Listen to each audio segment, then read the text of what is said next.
할렐루야. 어떤 할아버지 한 분이 기차를 타고 갑니다. 기차를 타고 가시는데 조금 피곤하셨나 봐요. 그래서 기차를 타시다가 조금 졸으셨어요. 그런데 할아버지가 조금 이렇게 조시다가 깨가지고 계속 막 주머니를 만지시고 가방을 여시고 뭐 이렇게 계속 그냥 아까 먹었던 계란 껍질도 이렇게 막 뒤집어 보시고 그냥 난리세요. 그래서 옆에 있는 분이 좀 불안하기도 하고 저 아저씨가 저 할아버지가 왜 저러시냐 해서 할아버지 뭐 찾으세요? 아 젊은이 내가 지금 차표를 어디 뒀는지 모르겠는데 지금 차표를 찾고 있는다고 그러면서 주머니를 계속 뒤지시는 거예요. 가방도 만지시고 옆에 있는 청년이 하는 말이 할아버지 걱정하지 마세요. 아까 벌써 개찰 다 끝났잖아요. 벌써 다 끝났어요. 이제는 그 표 없어도 돼요. 괜찮아요. 나갈 때 그냥 나가시면 되고 역 벗어나실 때 누가 뭐라 그러지 않을 거예요. 걱정하지 마세요. 그랬어요. 그러니까 할아버지께서 아니야 꼭 찾아야 돼. 그 표에 그 차표에 내가 어디 가는지 적혀 있단 말이에요. 아니면 어디에서 내려야 될지를 모른다는 거죠. 분명히 그 기차를 타고 계시는데 어디에 가시는지 모르는 그 할아버지처럼 우리가 인생을 그렇게 살아가고 있지 않느냐는 거예요. 목적 없이 생각 없이 그저 기차에 올라탔으니까 어딘가는 가겠지 하고 생각하고 있어서는 안 된다는 거예요. 새로운 새해 이 첫 시간에 다시 한번 우리가 지금 어디로 가고 있는지 우리의 목적지는 어디인지 하나님 앞에서 온전한 믿음의 걸음 한 걸음 한 걸음 갔는데 잘못 가면요 대전에서 내리셔야 되는데 동대구를 거쳐 부산까지 가버리시면 다시 돌아오셔야 되잖아요. 우리의 인생 잘 가는 것 같이 정말 KTX 특급 열차를 타고 쾌속으로 달리는 것 같은데 목적지가 거기가 아니면 어떻게 하느냐 하는 것이죠. 그래서 여러분 우리가 이 신년에 부흥 집회를 하고 있는 이유가 저도 사실 되게 1월이 가까우면 올수록 점점 가슴이 뻐근해지고 뒷목은 아파오고 사실 그렇습니다.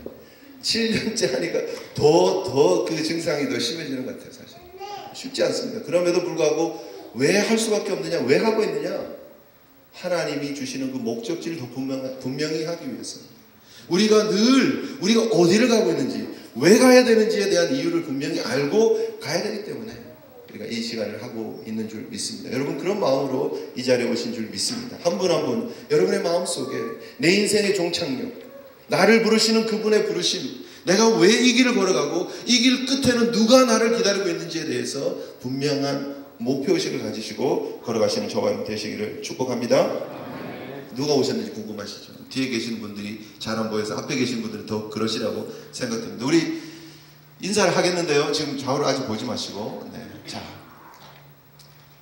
좌우를 보시고 인사하실 때요. 참 잘 오셨습니다.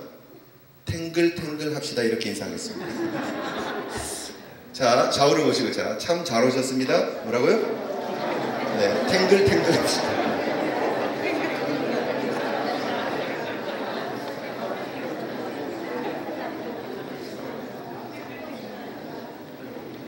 자, 탱글탱글 합시다 했으니까 확인을 해보셔야죠. 자, 손가락 하나 드시고요. 자, 여러분 자신있게 여러분 볼을 한번 찔러보십시오. 탄력이 있습니까? 들어갔는데 나올 생각이 없습니다.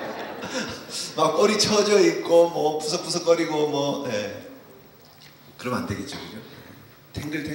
탱글탱글 하다는 게 무슨 말이죠 여러분? 생명력이 있다는 거예요. 탄력이 있다는 거죠. 건강하다는 것입니다.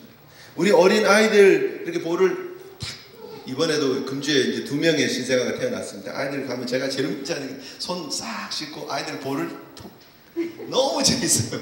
아이들 볼 너무 부드럽고요. 이렇게 톡톡 건드리면 너무 신나고 재밌습니다. 아이들의 그 생명이 막 그 예쁘고 정말 그 탄력 있는 그 모습 있잖아요. 그 모습이 너무너무 좋아요 저는. 고개를 숙이시는 분이 좀 계시는데 그렇다고 여러분 좀 너무 마음 아파하지 마십시오. 회를 먹는데요 여러분 이 횟감이 탱글탱글하지 않으면 드시면 안 됩니다. 그죠? 상했을 가능성이 많습니다. 고기를 사러 여러분 가잖아요. 스테이크 고기가 이렇게 진열되어 있으면 꼭 우리 한국 분은 어떻게 하죠? 찔러보죠. 눌러봅니다. 스테이크 고기가 좋은지 나쁜지 어떻게 알 수 있습니까? 이렇게 탁 눌러보면 알아요. 이게 푹 들어갔는데요. 손가락 자국이 그대로 있고 안 올라오면 이거 드시면 안 됩니다. 탱글탱글. 빛깔 좋고 딱 눌렀는데 금방 쫙 올라오면 아, 육즙이 있고 맛있는 스테이크 고기가 되겠죠. 우리가 여러분 나이를 먹으면서 솔직히 우리 피부가 탄력을 잃어가고 중력에 의해서 이렇게 자꾸 처지고 하는 건 어쩔 수가 없어요. 그런데 여러분 늘 우리가 영적으로는 적어도 탱탱해야 되겠다, 탱글탱글 해야 되겠다, 생명력 있어야 되겠다는 그런 도전이 있어야 된다는 거예요. 그냥 그래도 된다라고 생각하지 마시고 여러분 우리 속에 생명력이 위로부터 하나님으로부터 공급되면 우리의 삶에 적어도 영적으로 탱글탱글함이 회복될 줄 믿습니다. 좋은 화장품 쓰고 보톡스 맞고 이래서 얼굴이 이렇게 다시 회복되는 게 아니고요. 하나님 은혜가 임해야 되는 줄 믿습니다. 이게 마음의 자세가 중요해요. 여러분 지금 눈이 좀 너무 처져 계시는데, 자 여러분 오늘 탱글탱글하게 제가 1분 안에 만들어 드리겠습니다. 눈을 여러분이 뜰 수 있는 최대한 너무 막 무섭게 뜨지 마시고 정말 예쁘게 이렇게 뜨는 거 있잖아요. 황수건 박사님 이게 참 돌아가셔서 너무 마음이 아픈데 그 황수건 박사님이 웃으실 때 눈부터 이렇게 하시더라고. 보니까요. 숨을 하시면서 눈을 이렇게 뜨면서 안녕하세요 황수건 박사님 이렇게 하시더라고. 보니까 제가 그걸 요령을 배웠어요. 그래서 숨을 확 들이마시고요. 눈을 조금 크게 뜨세요. 무섭게 뜨지 마시고 징그럽게 뜨지 마시고, 자 숨을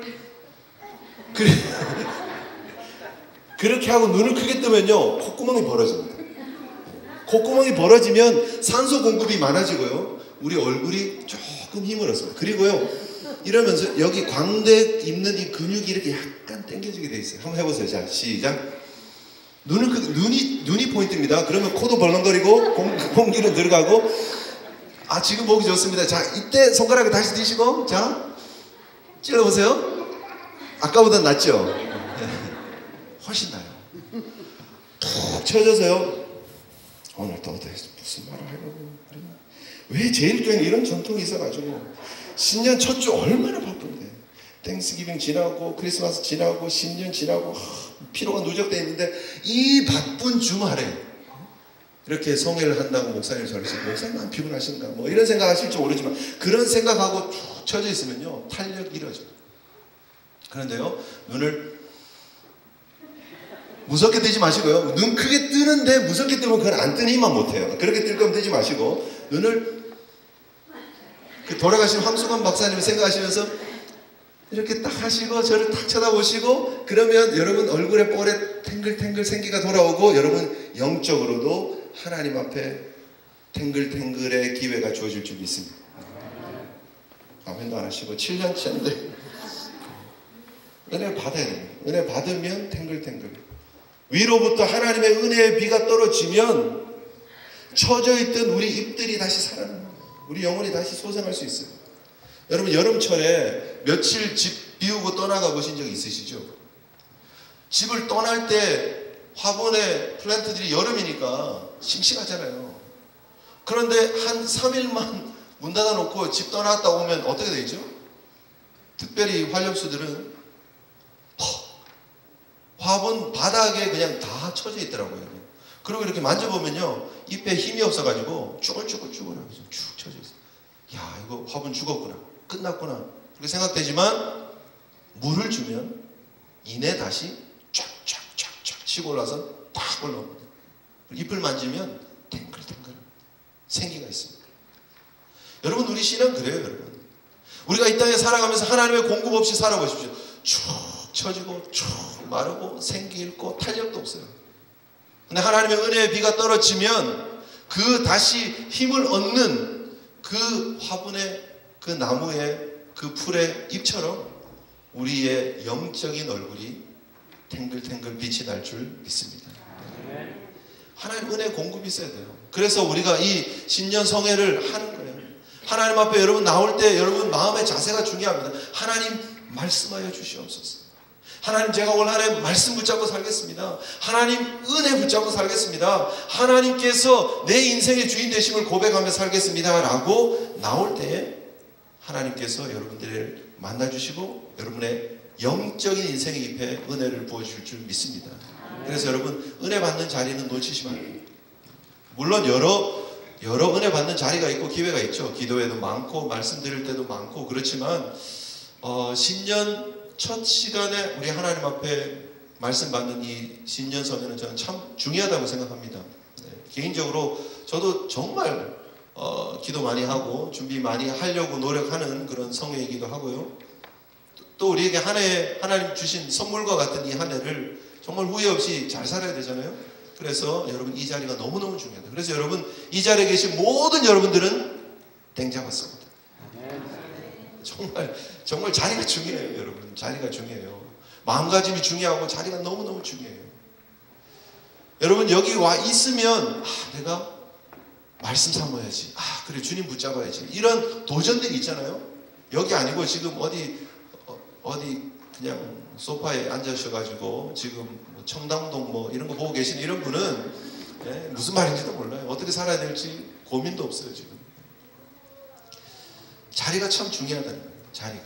여러분, 여기 있으니까 하나님 오늘 은혜 주십시오 하는 그런 마음들이 생기죠. 집에 계시면 안 그래요.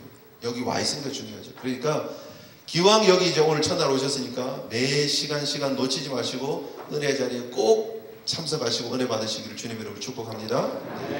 자리가 중요해요. 제가요 이 칼리지 비즈니스를 이렇게 다니잖아요. 학교를 이렇게 다니다 보면 학교에 들어가면서 학교 분위기를 딱 느낍니다. 사실. 그래서 학교마다의 그 학교의 느낌이나 분위기가 다 달라요. 사실은. 뭐 그렇다고 끝나고 저 찾아오지 마십시오. 우리 아이들이 다니는 학교는 분위기가 어떤지 묻지 마십시오. 제가 대답하기 곤란하니까. 근데 대부분 학교는 분위기가 비슷비슷합니다. 그런데 소위 말하는 명문대 있잖아요. 명문대. 분위기가 사실 좀 다릅니다.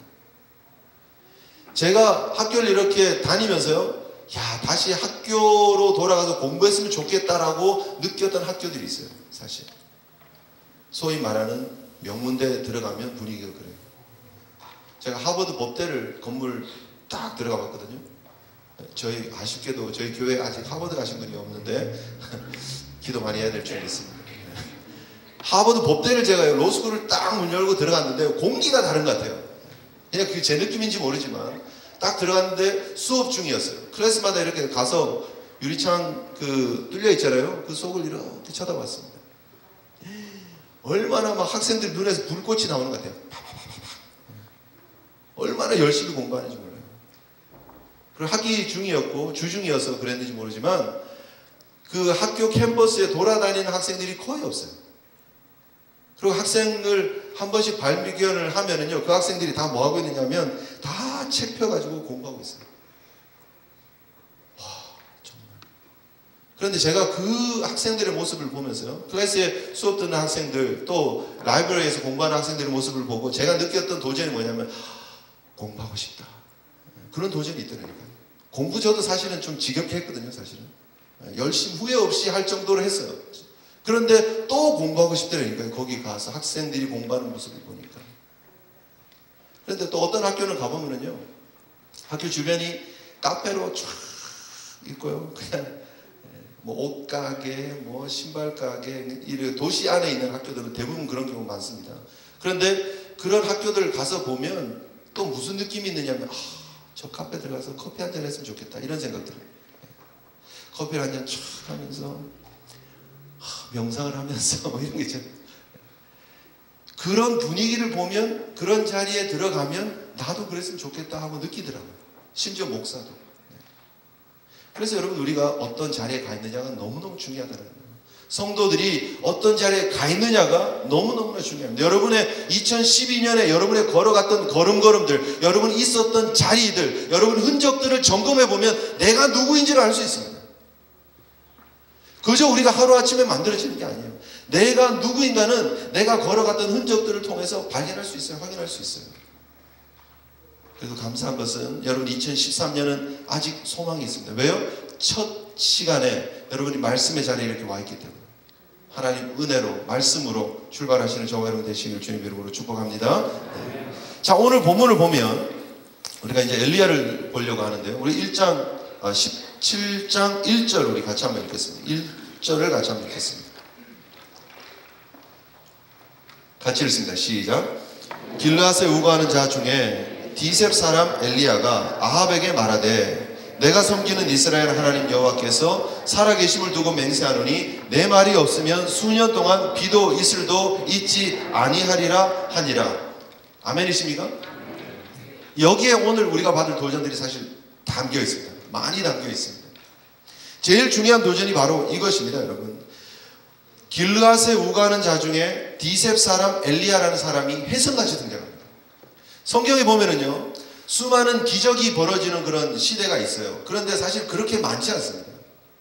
구약에 보면 특별히 이런 기적들이 많이 벌어지는 모습들을 우리가 보게 되는데요. 그런데 정말 그 모세 때 출애굽하면서 하나님께서 막 기적을 보여주시고 광야에서 하나님께서 기적을 보여주시는 그런 모습들이 있지만 그 이후에 그들이 정착해서 살아가는 모습 속에 그런 기적들이 나타나지 않습니다. 그런데 이 엘리야, 엘리사 시대 때 수많은 기적들이 일어납니다. 그런데 이 엘리야라는 인물을 생각을 해보면 엘리야는 이전에 어떤 사람이었는지, 어떤 가문의 사람이었는지, 무슨 일을 했던 사람인지에 대한 기록이 전혀 없습니다. 기록도 없는 사람이 갑자기 혜성처럼 쫙 나타나가지고요, 한 시대에 하나님의 살아계심을 쫙 드러내다가 하나님께서 싹 들림을 받는 사람이에요. 너무 멋있습니다. 우리가 오늘날 하나님의 사람으로 하나님의 영광을 드러내는, 하나님의 살아계심을 드러내는 그런 신의 사명을 우리가 부여받고 있는데, 우리의 삶을 한번 엘리야의 삶과 우리가 한번 비교해 볼 필요가 있다는 거예요. 여러분, 엘리야는 구약 인물 중에서 모세처럼 그렇게 위대한 인물로 이스라엘 백성들에게 추앙받고 있는 인물입니다.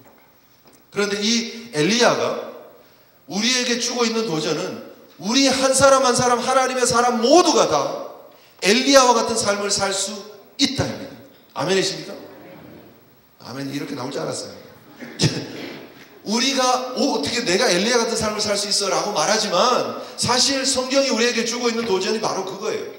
성경이 엘리야에 대해서, 그의 배경에 대해서 잔뜩 기록해가지고 엘리야는 이런 사람이었다라고 우리 길을 죽일 수 있어요, 사실. 그런데 전혀 성경은 엘리야가 누구였는지에 대해서 관심이 없습니다. 그저 디셉 사람이었다고 얘기를 합니다. 길르앗에 사는 디셉 사람 엘리야다라고 얘기합니다. 그런데요, 이 디셉이 사실 어딘지도 몰라요. 성경에 보면 어디 있는지 지명을 찾기도 어려워요. 지도에 보면 어디 있는지 찾기도 어려워요. 성경 주석하는 사람들, 신학자들의 기록을 보면요, 디셉이 어디지? 나도 잘 몰라. 에요. 다.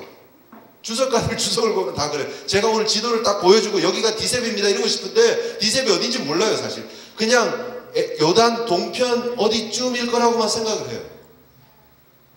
그런데 이렇게 이름 없는 지역 출신의 엘리야가 그 전에 어떤 일을 했는지도 모르는 사람이 갑자기 혜성같이 등장해서 하나님의 일을 이루어가고 있더라는 거예요. 그렇게. 그리고 성경이 관심을 두고 있고 성경이 보여주고 있고 지금 말하고 싶어하는 그 사실은 엘리야가 중요한 것이 아니라 엘리야를 통해서 역사하시는 하나님이 위대하시다는 것을 말하고 계신다는 거예요. 아멘이십니까?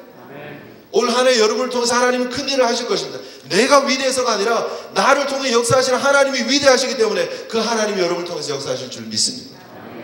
그래서 여러분 아멘 할 거면 좀 크게 하세요. 하나님이 여러분을 통해서 역사하실 것입니다 하면 아멘 하세요. 내 배경 같은 거 생각하지 마세요. 내가 이만큼밖에 못 배웠는데, 내가 이런 정도의 가문인데 내가 이거 가지고 무엇 할 수 있어 라고 생각하지 말자라는 거예요. 엘리야가 가진 것이 무엇이 있었습니까?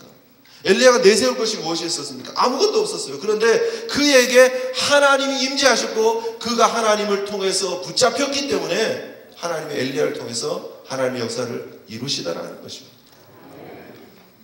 올 한 해 2013년 하나님은 엘리야와 같이 오늘도 새 시대의 새 사람을 찾기를 원한다. 저와 여러분들을 부르고 계심을 기억하시길 바랍니다. 이래서 못해요. 저래서 못해요. 하나님 알잖아요. 이민생활이 얼마나 힘든지 아시잖아요. 얼마나 바쁜지 알면서 자꾸 일꾼대라고 자꾸 그래요. 목사님도 정말 정신이 있는지 없는지 왜 자꾸 일 안 하고만 그러세요? 여러분의 삶이 여러분의 핑계가 될 수 있다고 생각할지 모릅니다. 우리가 이민자로 와서 사는데 우리가 뭐 영어라도 잘해야지 뭐 어디 가가지고 뭐 전도도 하고 뭐 이렇게 좀 하나님 드러내는 삶도 살죠 라고 우리는 그거 핑계 댈지도 모릅니다. 우리가 뭐 가진 게 있어야지, 먹고 사는 거 걱정 안 해야지, 좀 우리가 하나님 일도 좀 열심히 하고, 목사님, 많은 분들이 그래요. 사실 저한테 와서, 목사님 죄송해요, 제가 사는 게 그냥 그래서. 저도 그럼 네 집사님 뭐 어떡하겠어요 그러지만, 저도 그렇지만 그러나 제 속에 있는 안타까움은 그럼에도 불구하고 하나님은 우리 집사님 쓰시기 원해요. 그 상황이, 그 조건이 우리의 핑계거리가 아니고 그것이 우리가 극복해야 될, 그럼에도 불구하고 넘어서야 될, 믿음으로 이겨내야 될 영적인 장애물임을 우리가 볼 필요가 있다는 거예요. 이래서 못해요가 아니고, 이래서 안 돼요가 아니고, 우리 부모님이 우리에게 물려준 게 별로 없었습니다. 아니고요.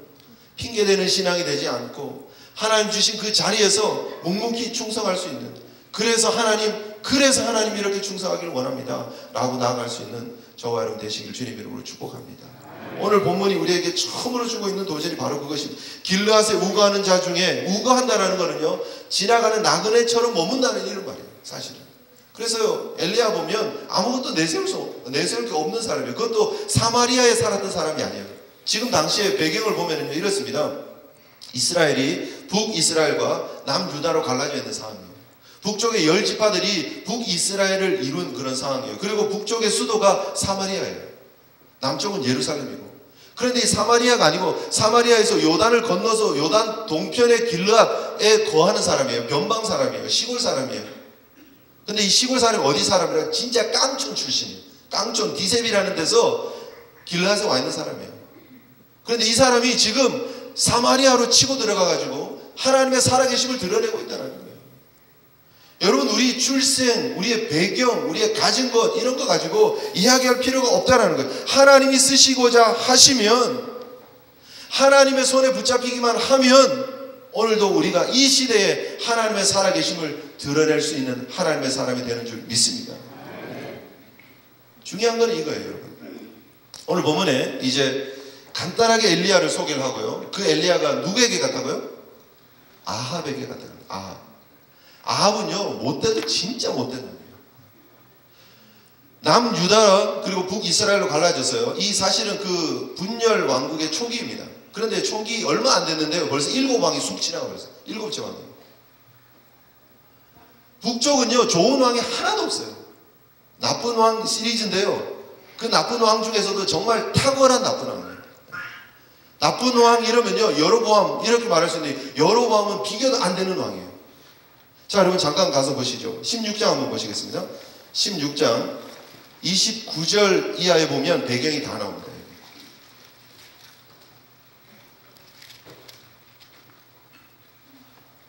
보시면, 우리가 다 읽지는 않겠습니다. 제가 잠깐 말씀드리면, 열왕기상 16장 29절 이하에 보면 유다의 아사왕 제38년에 이렇게 말하죠. 유다는 혹가다 좋은 왕들이 있었습니다. 그 첫 번째 좋은 왕이 이 아사입니다. 아싸, 좋은 왕이죠. 이 좋은 왕이 남쪽에서 그래도 아주 종교적으로 잘 하나님 중심으로 해서 신앙으로 살려고 그렇게 노력했던 왕이에요. 그런데 이 북쪽은 계속 왕이 바뀌는 거예요.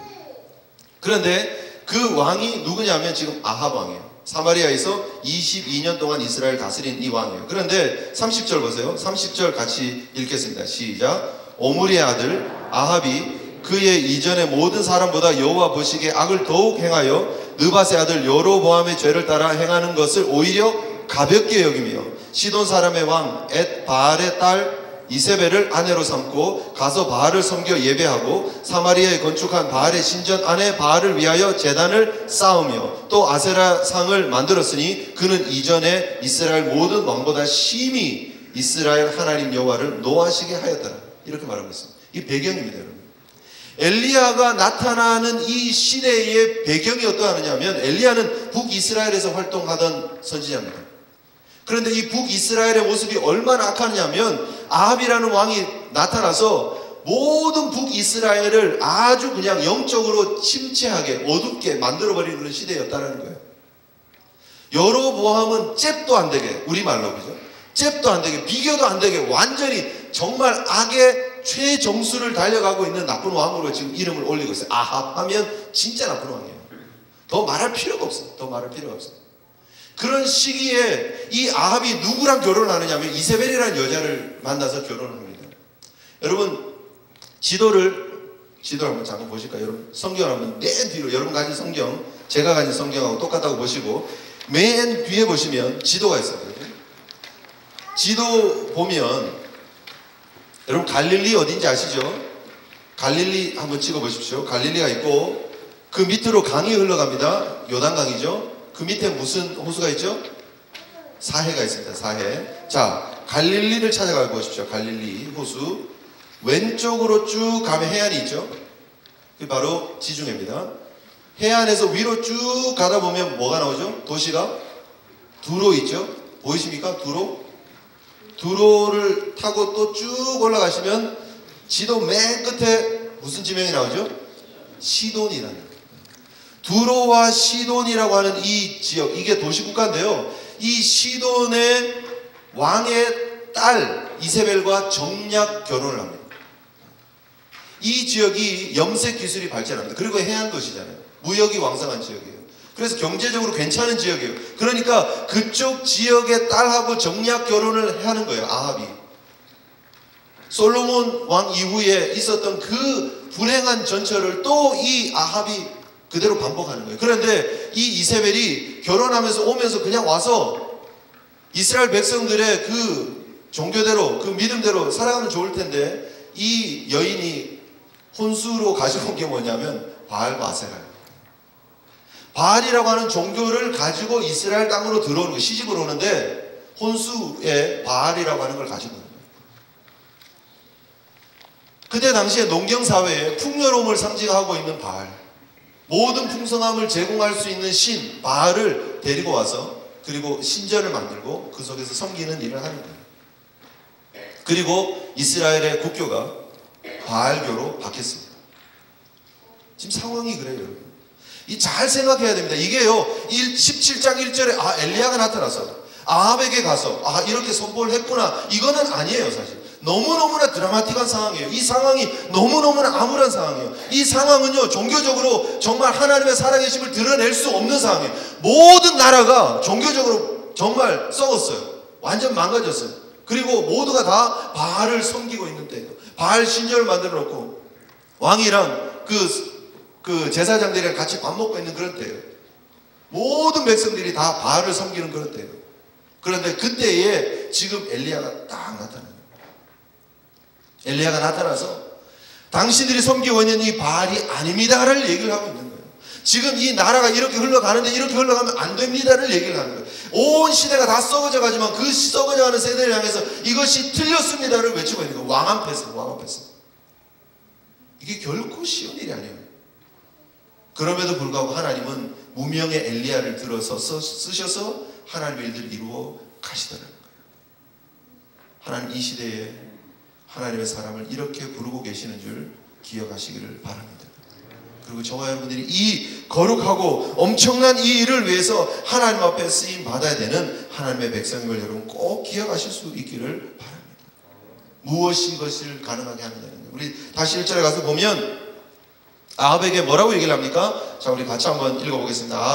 아합이 깜짝 놀랄 얘기를 엘리야가 얘기를 하죠. 아합에게 말하되 그 뒷부분 같이 한번 읽겠습니다. 크게 읽겠습니다. 시작. 내가 섬기는 이스라엘의 하나님 여호와께서 살아계심을 두고 맹세하노니 내 말이 없으면 수년 동안 비도 이슬도 있지 아니하리라. 놀라운 선언이 아닐 수 없어요. 우리는 그냥 선지자니까 선지자가 가서 아합에게 그렇게 얘기를 했나 보다라고 생각할지 모르지만 그러나 이것은 목숨을 거는 선언이었습니다. 선포였습니다.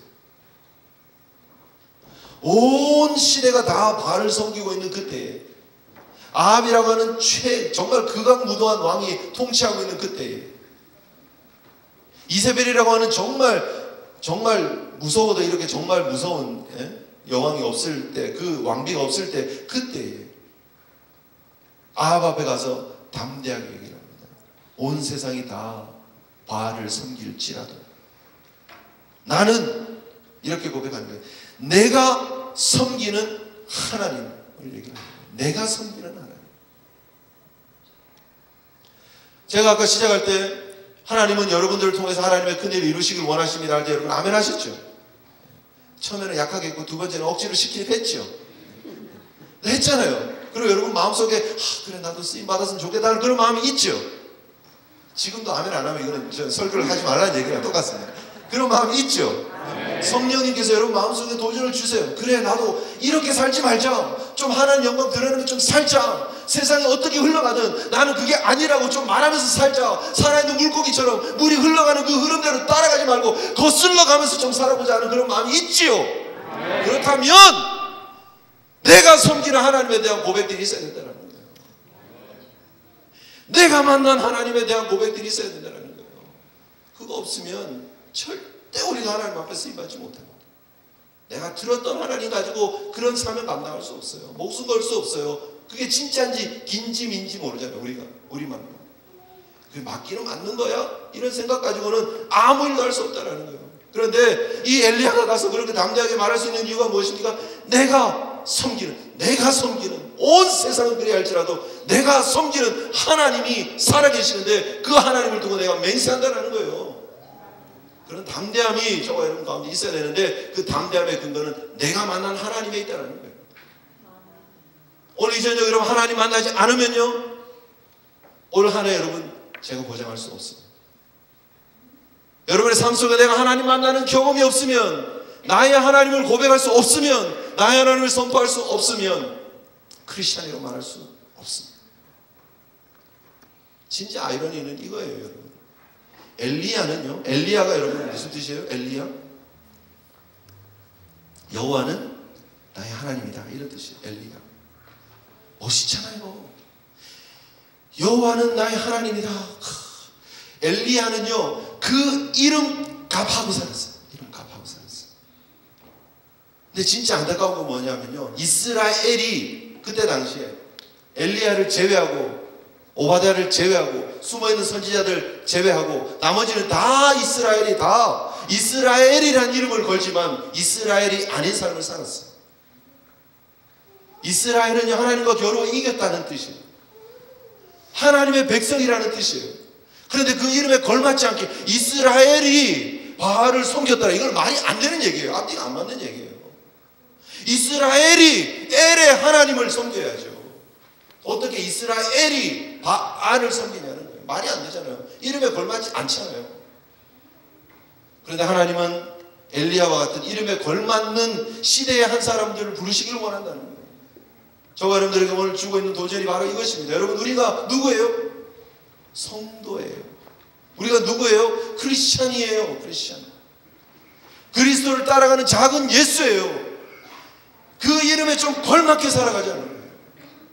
예수를 경험하는 삶을 살자는 거예요. 예수를 모신 삶, 십자가 붙잡는 삶을 좀 살자는 거예요. 이름에 걸맞게, 이름에 걸맞게. 그거 아니면은요, 우리가 세상에 가서 도전할 수 없습니다. 세상이 흔들려가죠. 세상이 다 바알 섬기기 때문에 우리도 그거 섬겨야 된다라고 착각하죠.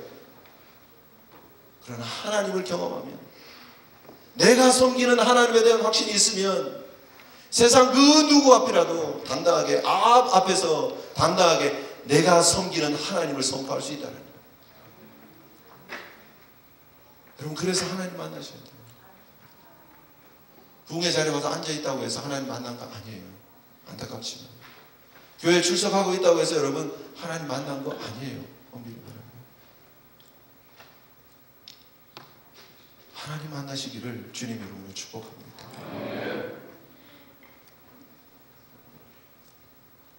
엘리야는 하나님의 사람이었고 하나님을 만난 사람이었습니다.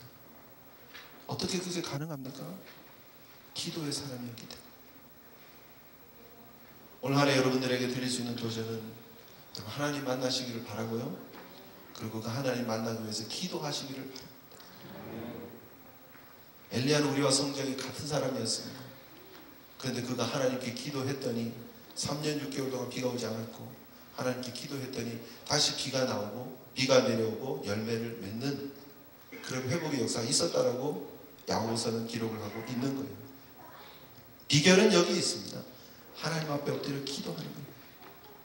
하나님께 기도하고 하나님을 경험하고 하나님을 만날 때에야 하나님이 부르신 사명의 자리로 우리가 가서 하나님 영광 드러낼 수 있다는 거예요. 하나님의 살아계심을 드러낼 수 있다는 거예요. 그 하나님이 누구신지를 경험한 사람만이 오늘 본문에 말하는 것처럼 내가 섬기는 이스라엘의 하나님, 이스라엘의 하나님이라고 분명히 얘기하잖아요. 너희들 이스라엘의 하나님을 빼놓고 바알을 집어넣지 그거 아니야, 바알 아니야, 하나님이야 라고 얘기를 하는 거예요. 정면으로 이제는 바알교가 국교가 됐는데 그거 틀렸다라고 얘기를 하고 있는 거예요. 엘리야가 지금 그거 하고 있는 거예요. 대단한 일이 아닐 수 없어요. 세상이 지금 누구를 섬기고 있습니까? 만몬을 섬기고 있습니다. 돈을 섬기고 있습니다. 온통 세상은 지금 미쳤어요. 재물에 미쳤어요. 명예에, 인기에 미쳤습니다. 제가 분명히 말씀드릴 수 있는 것은 그것이 오늘날 현상의 모습이라는 거예요. 젊은이들부터 어른들까지 모두의 머릿속에 어떻게 하면 돈 많이 벌까? 어떻게 하면 편할까? 어떻게 하면 성공할까? 다 그거 전부 다예요. 다예요. 그게 신이 되어버렸어요. 우리가 부정하고 싶지만 그게 신이 되어져 버렸어요. 물질이 신이 되어져 버렸어요. 사람들 평가가 다 거기에 다 있는 거예요. 어느 동에 사십니까? 예, 한국 같으면 그죠? 요즘 드라마 제목이 왜 청담동이 왜 나오냐고요.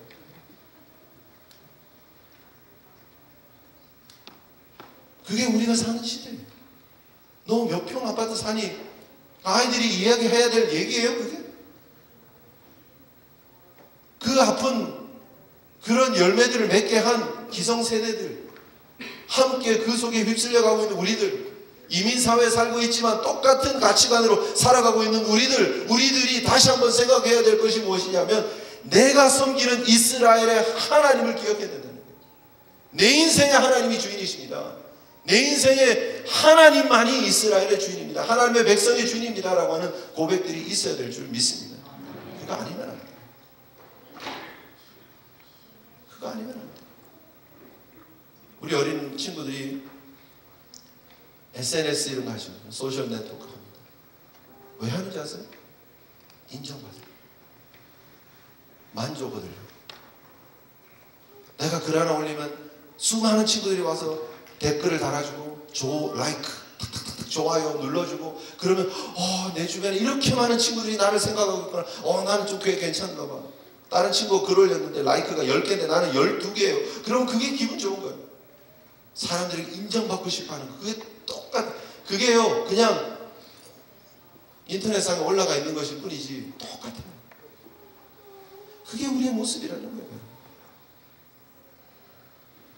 사람들 딱 만나면 어떤 옷을 입었나, 무엇을 들었나, 뭘 타고 내렸나 그거 보잖아요. 그게 우리의 모습이에요. 안타깝게도 이스라엘의 하나님 여호와께서를 얘기를 할 수 있는 준비가 없어요. 우리의 화제거리가 뭘 먹었느냐, 뭘 입었느냐, 어떻게 살아가느냐. 너무 무겁게 부흥회를 이끌어가는 것 같아서 죄송합니다만 그러나 이것이 현실이라는 거예요. 우리가 살고 있는 시대가 여러분 그렇잖아요. 작년 오바마가 재선될 때 11월 6일 날 여러분 아시는지 모르겠지만 미국 메인에 그리고 메릴랜드에 워싱턴 스테이트에 동성 그 합법 결혼 법안이 국민투표로 주민투표로 통과됐어요. 처음으로 그랬어요. 이전까지는 그러지 않았어요. 법원 결정이었어요.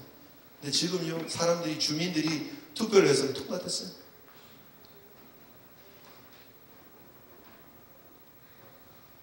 콜로라도하고 워싱턴 스테이트는요 이제는 마리화나를 옛날에는 의료용으로만 마리화나를 허락을 했습니다. 근데 지금은요 오락을 위해서 마리화나 재배해도 되고 피워도 됩니다. 미국이 지금 그렇게 가고 있습니다.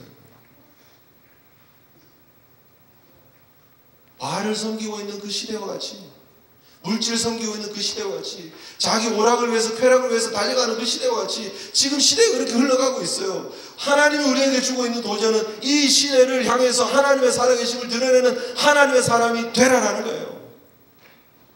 우리가 해야 될 일들이 바로 그것이라는 거예요. 내가 어떻게 해요 하나님? 말하지 마시고 여러분의 삶의 현장에서, 여러분이 살아가고 있는 그 삶의 현장에서, 여러분이 서 있는 그 자리에서 하나님의 살아계심을 드러내시는 저와 여러분 되시길 주님 이름으로 축복합니다. 그걸 해야 돼요.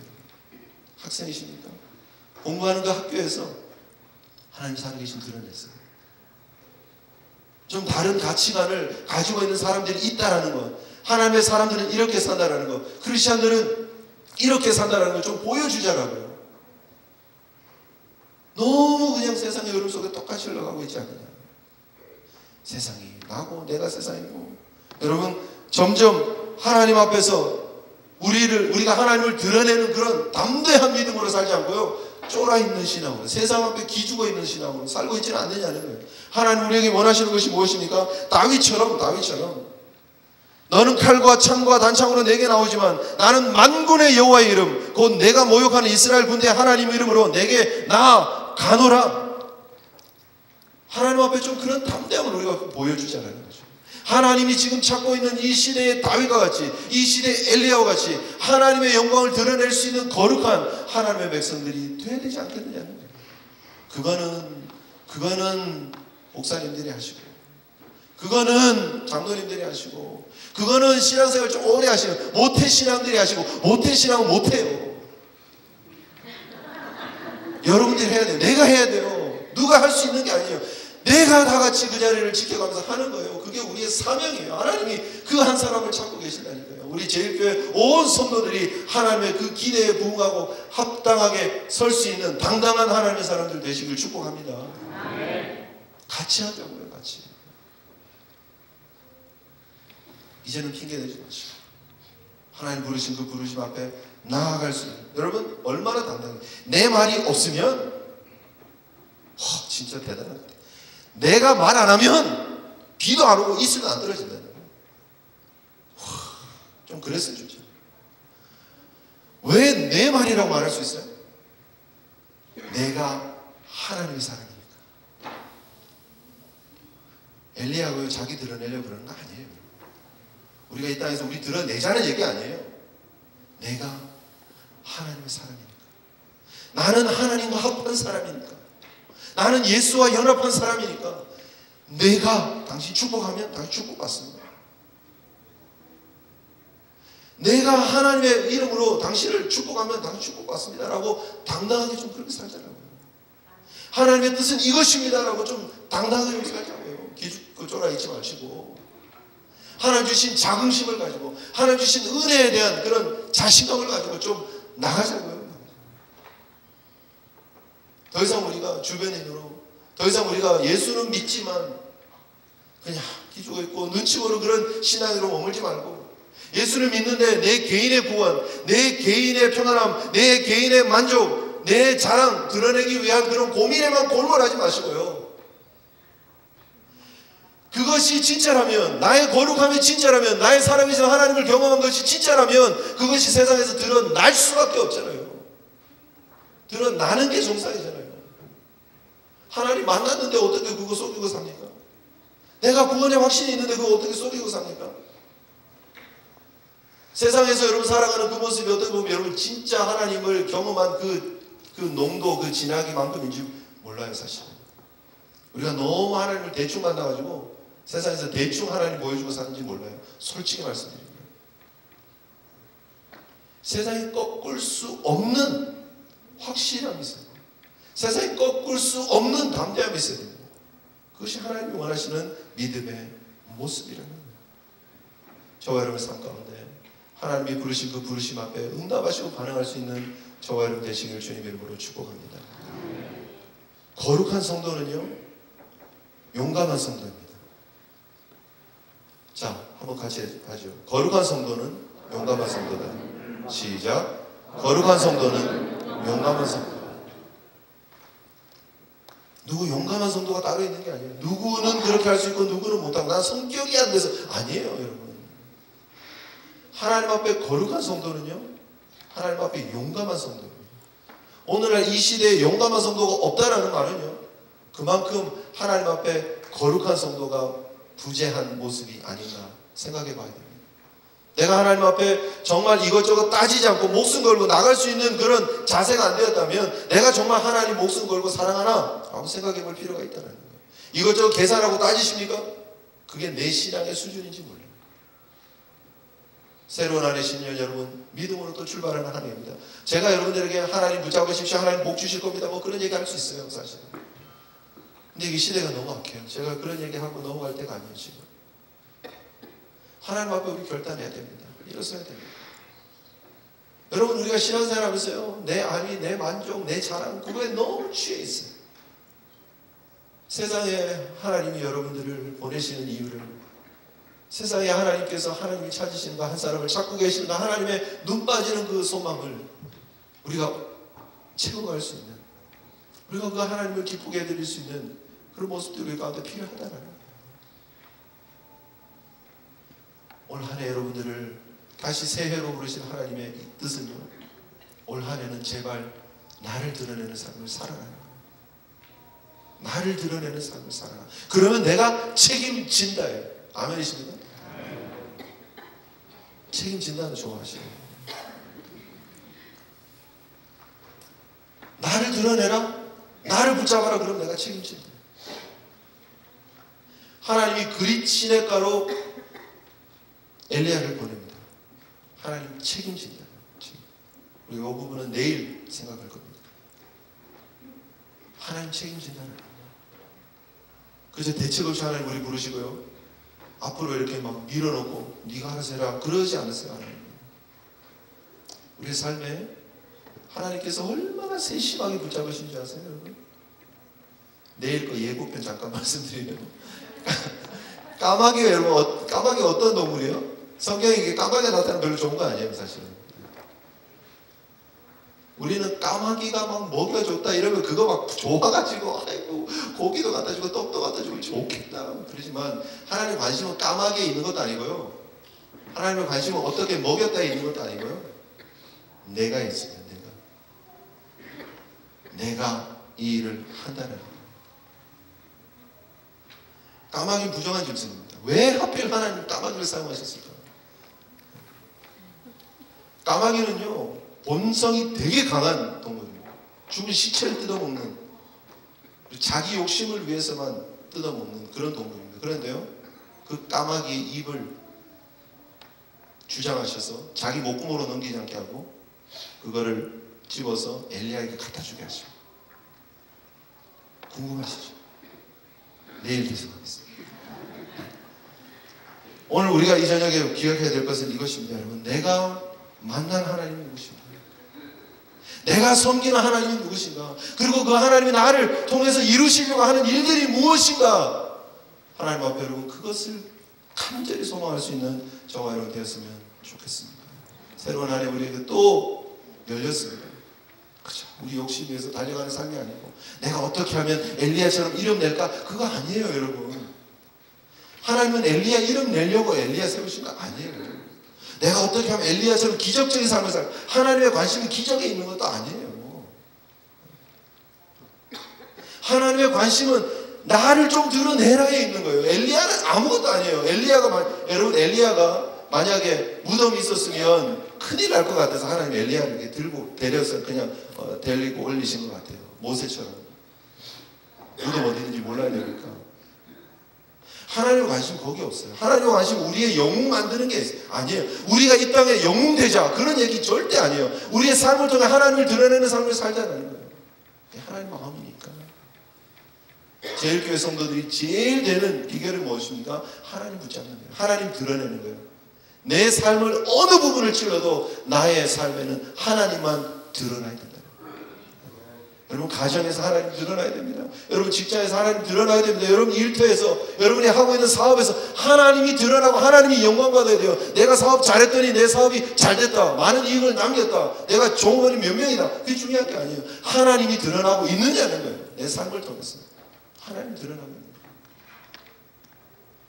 여러분의 삶에 그 귀한 결단이 또 도전이 있으시기를 주님의 이름으로 축복합니다.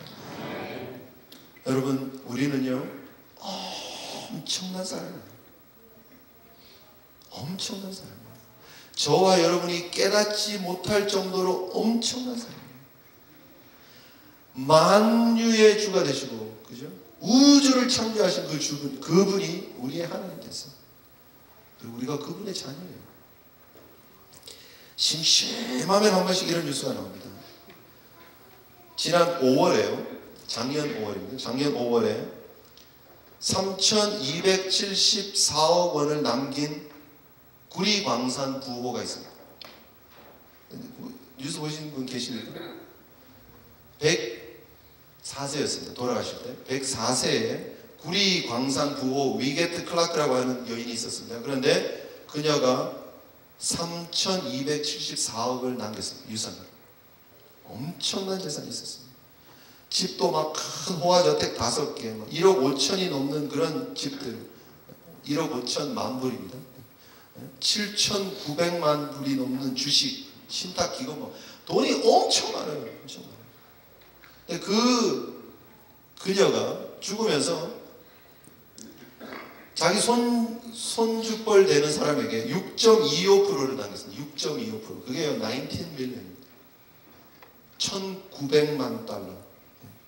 우리 돈은 한 203억 정도 됩니다. 한국 돈은 203억 정도. 그런데 이 사람이요, 그 엄청난 재산을 유산으로 받았는데요, 동사에서 죽습니다. 노숙 생활하다가 길에서 저체온증으로 동사에서 죽었어요. 이런 소리가 막 나오고, 여러분 표정이 별로 안 좋습니다. 지금 19밀리언, 엄청난 돈이잖아요. 200억이 넘는 돈을 유산으로 받은 사람이 자기 그 돈이 있는지도 모르고 자기는 동사에서 죽었어요. 길거리에서. 티모티 헨리 그레이라는 사람이 크리스마스 이튿날이, 이 크리스마스 지나서 26일 날 영하 12도까지 떨어진 와이오밍주의 에반스턴이라고 하는 그 철도역에서 떨떨떨 떨면서 죽었어요.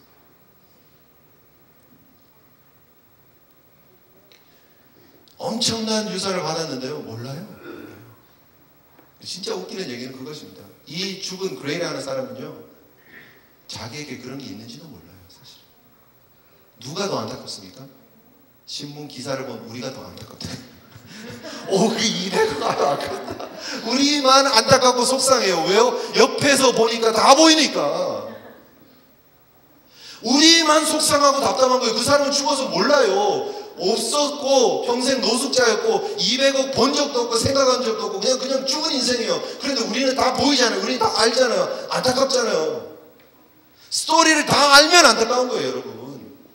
내가 누군지 모르고 여러분 살다가 죽었으면 제가 이런 얘기할 필요도 없어요. 그런데 여러분 다 알잖아요. 여러분 스토리 다 알잖아요. 내 속에 이미 부유함이 있는지 알잖아요. 나를 위해서 예수 그리스도를 주신 하나님의 부유함이 내 속에 있는 거 알잖아요. 내가 얼마나 귀한 존재인지 여러분 알잖아요. 그런데 그대로 안 살면 답답하잖아요.